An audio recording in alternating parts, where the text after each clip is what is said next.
राखिएको छ।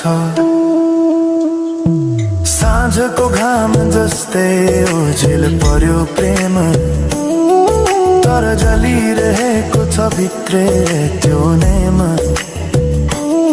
कसरी बिर्सु तिम्रो दृष्टिको मादकता,